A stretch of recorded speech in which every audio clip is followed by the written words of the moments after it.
Dependency जो है petrol पर उसको कम कर सकते हैं। इस पर काफ़ी काम हुआ और उसके बाद होते होते होते होते 2014 तक भी इस पर इस चर्चा चल रही थी। ऐसा नहीं है कि मोदी ने किया, मनमोहन सिंह की सरकार ने भी 10 साल में इस पर उसी तरीके से काम किया। कोई भी जो सरकार आएगी वो ये कोशिश करेगी कि हमारी जो आबादी है वो विदेशी ताकतों पर, विदेशी शक्तियों पर डिपेंडेंट नहीं हो। विदेशी शक्तियां क्या हैं? एनर्जी जो है पेट्रोल और डीजल टोटल 90% हम इंपोर्ट करते हैं। ये आप सबको मालूम है, बताने की जरूरत नहीं है। अब 90% अगर इंपोर्ट करेंगे तो हमको टोटल अपना जो बजट है उसका बड़ा हिस्सा इसी पेट्रोलियम पदार्थ के इंपोर्ट पर खर्चा करना पड़ता है। और वो पेट्रोलियम पदार्थ जो है हमारे रुपए में डील नहीं होती है। ऐसा नहीं होता है कि सऊदी का रियाल हो जाए हमारा रुपए हो जाए, नहीं होता है। वहां पर अमेरिका बैठा हुआ है, अमेरिका ने पेट्रो डॉलर का खेल कर रखा है, तो हमें उसको डॉलर में पे करना पड़ता है। तो हमारा जो फॉरेन रिजर्व है जिसको हम अन्य चीजों के लिए उपयोग कर सकते हैं, उस पर उपयोग न करके हम बड़ा चंक जो है एनर्जी पर खर्चा कर देते हैं।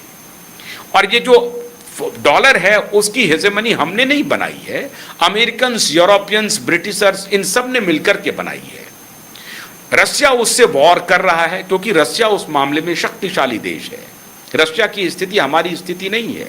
उसी तरीके से चाइना एक शक्तिशाली देश बन गया है, हमारी और चाइनीज स्थिति वो नहीं है। चाइना की पूरी व्यवस्था अलग है, हम उससे कंपेयर भी नहीं कर सकते हैं। और दूसरी बात, रशिया खुद एक एनर्जी का बहुत बड़ा भंडार है, तो वो तो लड़ाई लड़ लेगा अमेरिका से, उसके डॉलर को बंद कर देगा, उसकी कंपनी को बंद कर देगा, जैसे चाहेगा जो मर्जी चाहेगा खत्म कर देगा। हमारे यहाँ वो स्थिति है नहीं।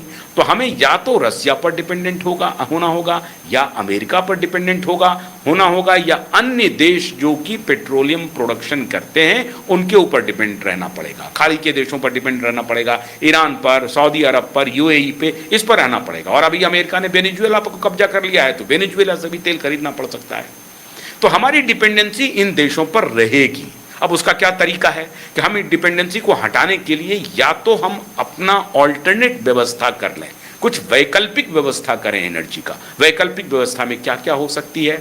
एक तो हो सकती है इलेक्ट्रिक, और दूसरी हो सकती है कि अगर वही डीजल पेट्रोल है तो ऐसा कोशिश करें कि कोई ऐसा प्रोडक्ट बनाए जो डीजल और पेट्रोल को का ऑल्टरनेट बन जाए, उसको रिप्लेस कर दे और वही काम करने लगे जो डीजल और पेट्रोल करता है। तो इथेनॉल के ऊपर सरकार प्रयोग कर रही है, कंपनियां कमा रही हैं, लूट रही हैं। इस कंफ्यूजन में मत पड़िए। नितिन गडकरी के बेटे की जो कंपनी है वो कितना कमा रही है इस चक्कर में मत पड़िए। जो कमा रही है ऐसा भी नहीं है कि वो महान 2 लाख करोड़ की कंपनी हो गई, ऐसा कुछ भी नहीं है। छोटी मोटी कंपनी है, वो अपना व्यवस्था देखते हैं, करते हैं। आपको भी व्यवसाय करने का अधिकार है। हाँ ठीक है, ये उनके पुत्र हैं तो उनको थोड़ा बहुत लाभ मिल जाता होगा, लेकिन आप उस पर फोकस मत, आप जो उस पर फोकस किए हुए हैं उसके बजाय जो बड़ा चीज है उसको समझने की कोशिश कीजिए और भूल जाइए यूपीए को और भूल जाइए एनडीए को। कोई भी सरकार जब आएगी, जब आप सत्ता में आएंगे, जितने आंदोलनकारी हैं सारे सत्ता में आ जाइए, तो आपको भी ऑल्टरनेट एनर्जी पर दिमाग लगाना ही पड़ेगा। उसमें एथनॉल एक ऑल्टरनेट स्रोत है, ऐसा नहीं है कि बिल्कुल आप उसको हटा दीजिएगा। ईवी एक स्रोत है, ईवी से आप काम कर रहे हैं, इलेक्ट्रॉनिक व्हीकल है, इलेक्ट्रिक की जहां जहां आवश्यकता हो सकती है वो चल रहा है, उस पर भी मैं आपको बताऊंगा अगले कार्यक्रम में। लेकिन आपको इथेनॉल या कोई अन्य व्यवस्था, अभी देखिए हाइड्रोजन ट्रेन भारत सरकार ने चलाया, हाइड्रोजन पर भी काम होने की व्यवस्था हो रही है कि पानी से हम कैसे ट्रेन चला दें। अब अगर वो पानी से ट्रेन चलाने की व्यवस्था हो जाए, पानी से गाड़ी चलाने की व्यवस्था हो जाए, ऐसी कोई टेक्नोलॉजी का हम इनोवेशन कर लें जिससे हम पेट्रोलियम और डीजल पर अपनी डिपेंडेंसी कम कर दें, तो इससे बढ़िया स्थिति और क्या हो सकती है। तो दुनिया भर की सरकारें अपने देश के हित के लिए कि हमारी डिपेंडेंसी कहीं और ना हो जाए, हम किसी के ऊपर निर्भर ना रहें, हम उनकी दया पर ना बने रहें कि जिस दिन वो चाहेंगे बंद कर देंगे, हमारा चूल्हा जलना बंद हो जाएगा। तो ऐसी स्थिति से निपटने के लिए, विपरीत परिस्थिति से निपटने के लिए हम अपने आप को आत्मनिर्भर बनाने की दिशा में काम करते हैं। कोई भी सरकार हो, चाहे वो राहुल गांधी की सरकार हो, चाहे मोदी की सरकार हो। अब इसमें एक विवाद आ सकता है, आप ये कह रहे हैं कि नहीं आप अनुमति दीजिए बिना ब्लेंडेड पेट्रोल की भी। बिना ब्लेंडेड पेट्रोल मिल रहे हैं, लेकिन वो उसकी कीमत कितनी है? 169 रुपए। हाँ, बिना ब्लेंडेड पेट्रोल जो है वो सारे पेट्रोल पंप पे नहीं मिल रहे हैं। ये बात बिल्कुल दुरुस्त है कि सारे पेट्रोल पंप पर मिलना चाहिए, लेकिन सरकार ये कोशिश कर रही है कि बिना ब्लेंडेड पेट्रोल को कम किया जाए। हाँ, अगर मान लीजिए कि गाड़ियों की स्थिति खराब हो रही है तो गाड़ी की जो कंपनियां हैं उनसे सरकार बातचीत कर रही है कि ऐसा कोई टेक्नोलॉजी आप लेके आए जो कि E20, कल E30 हो जाए, कल E40 हो जाए, तो उसके कॉम्पैटिबल रहे। इथेनॉल पे हम कोशिश करें कि ऐसा ब्लेंड करके हमारी गाड़ी में कोई ऐसा टेक्नोलॉजी का इनोवेशन करें जिससे कि हम पेट्रोलियम पदार्थ को कम करते चले जाएं और इथेनॉल की मात्रा को बढ़ा करके हम कोशिश करें कि अपनी गाड़ी को चला लें।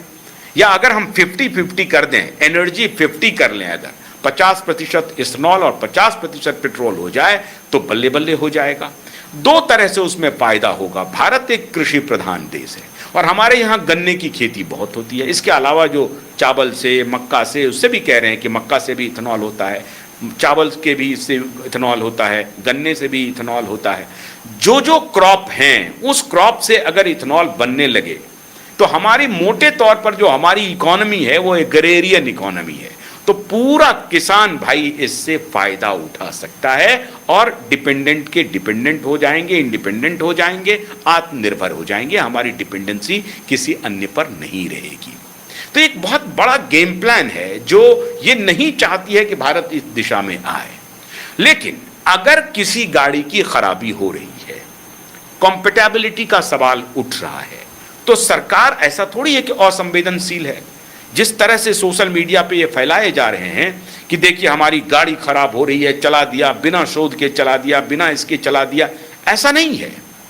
सबकी गाड़ियों के साथ जो E20, E10 या E30 या E50 जो आएगी उसकी अगर कंपैटिबल नहीं होगी तो उनकी गाड़ियों में परेशानी होगी, निश्चित होगी। अगर होगी तो सरकार के पास गया मामला, आपने गुस्सा व्यक्त किया, कैसी परेशानी हो रही है। अब सरकार को संवेदनशील होना है।